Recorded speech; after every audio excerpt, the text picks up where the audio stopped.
अस्सलाम वालेकुम व्यूवर्स, कैसे हैं आप सब। आई होप आप सब ठीक होंगे। तो आज मैं आपके साथ शेयर करने जा रही हूँ कैरी का शरबत बनाने का तरीका। आज मैं बना रही हूँ अपने किचन में आम पन्ना।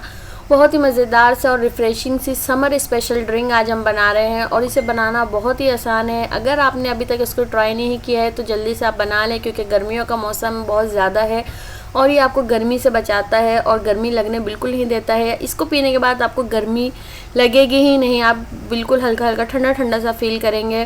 तो आपको मेरी वीडियोस पसंद आती हैं तो लाइक और शेयर ज़रूर करिएगा, और चैनल पे नए तो चैनल को सब्सक्राइब कर लें और बेल आइकन को क्लिक करें। तो आइए बनाना स्टार्ट करते हैं।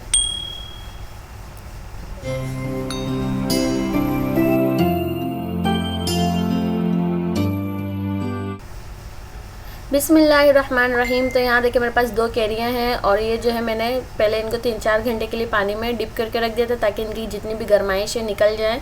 और फिर मैं जो है इसको पील कर रही हूँ। आप इसको वैसे भी बॉईल कर सकते हैं साबित, पर मैं इसको पील करके इसके कट करके पीसेस में इसको बॉईल करूँगी ताकि हमें आसानी से हम इसको ब्लेंड कर लें।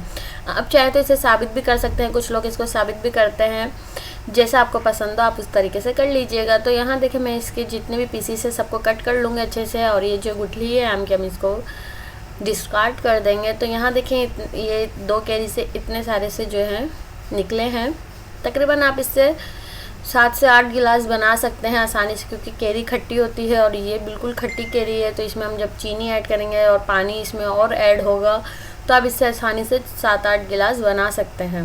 तो यहाँ देखिए मैंने इसको 10-15 मिनट के लिए बॉईल कर लिया। बिल्कुल ये ठंडी जो है नरम हो गई। तो इसको जो है मैंने इसका चूल्हा बंद कर दिया है। अब मैं इसको क्या करूँगी, निकाल लूँगी और इसका पानी मैं डिस्कार्ड नहीं करूँगी। इसी पानी के साथ मैं इसको ठंडा कर लूँगी और इसी पानी के साथ ही मैं इसको ब्लेंड करूँगी। तो मैंने बिल्कुल चिल्ड कर लिया है ये कैरी के पल्प को। यहाँ मेरे पास 1 कप चीनी, या इससे ज़्यादा या कम भी आप इस ले सकते हैं अपने हस्बे ज़रूरत। 1 टीस्पून काला नमक है और ½ टीस्पून ब्लैक पेपर पाउडर है। 1 टीस्पून घर का नॉर्मली सफ़ेद नमक है और कुछ पुदीने के पत्ते हैं मेरे पास, और 1 टीस्पून भुना हुआ कुटा हुआ ज़ीरा है। अब एक जूसर के जग में मैंने ऐड कर लूँगी मैं ये सारा कैरी का पल्प, और इसके साथ जो पानी बचा हुआ था वो मैंने डिस्कार्ड नहीं किया। कुछ पुदीने के पत्ते ऐड कर दिए हैं, पुदीना आपको लाजमी ऐड करना है। चीनी ऐड करेंगे तकरीबन ½ कप या 1 कप अपने हस्बे ज़रूरत। भुना हुआ कुटा हुआ ज़ीरा मैं अभी ऐड नहीं करूँगी, उसको मैं बाद में ऐड करूँगी। और मैंने यहाँ ½ लीटर पानी अभी इसमें ऐड कर दिया है ताकि हमारा जो पल्प है वो अच्छे से ब्लेंड हो जाए।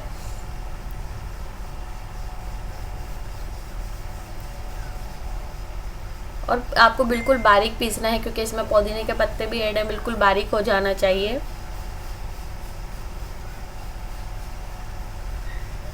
अब मैं इसमें ऐड करूँगी ये भुना हुआ कुटा हुआ ज़ीरा 1 टीस्पून, या आप इससे थोड़ा और भी ले सकते हैं, इससे इसका फ्लेवर बहुत अच्छा आता है।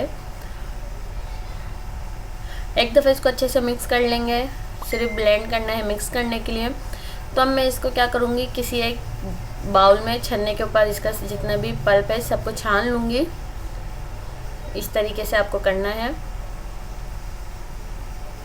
इससे ये बहुत अच्छा सा जो है फिनिशिंग सा और ये जो है बिल्कुल मुलायम सा शरबत हो जाता है। कुछ जो है मुंह में खाते हुए ज़्यादा हार्ड नहीं लगता है। तो यहाँ देखिए इतना निकल गया और थोड़ा थोड़ा पानी ऐड करके मैंने छान लिया था, और यहाँ मैंने इसमें थोड़ा पानी और ऐड कर दिया है। साथ ही मैंने इसमें बर्फ़ के क्यूब्स भी ऐड कर दिए। ठंडा ठंडा सा बहुत ही मज़ेदार सा लगता है ये, बहुत ही मज़ेदार और बहुत ही रिफ़्रेशिंग सी ड्रिंक है। आप इस ड्रिंक को ज़रूर ट्राई करिएगा और मुझे कमेंट करके ज़रूर बताइएगा कि आपको ये पीने के बाद कैसा महसूस हुआ था और ये कैसी लगी थी, आपने बनाया था इस डिश को, इस ड्रिंक को। तो यहाँ देखें इतना मज़ेदार से ये कैरी का शरबत बनकर तैयार है। तो आई होप व्यूवर्स आज की रेसिपी आपको पसंद आई होगी। पसंद आई हो तो लाइक और शेयर ज़रूर करिएगा, और चैनल पे नए हैं तो मेरे चैनल को सब्सक्राइब कर लें, बेल आइकन को क्लिक करें, इससे आपको मेरे आने वाली न्यू रेसिपीज़ की नोटिफिकेशन सबसे पहले मिलेगी। तब तक के लिए अपना बहुत सारा ख्याल रखिएगा और मुझे अपने दुआओं में याद रखिएगा। तो फिर मिलेंगे इंशाल्लाह एक नई रेसिपी के साथ। तब तक के लिए अल्लाह हाफिज़।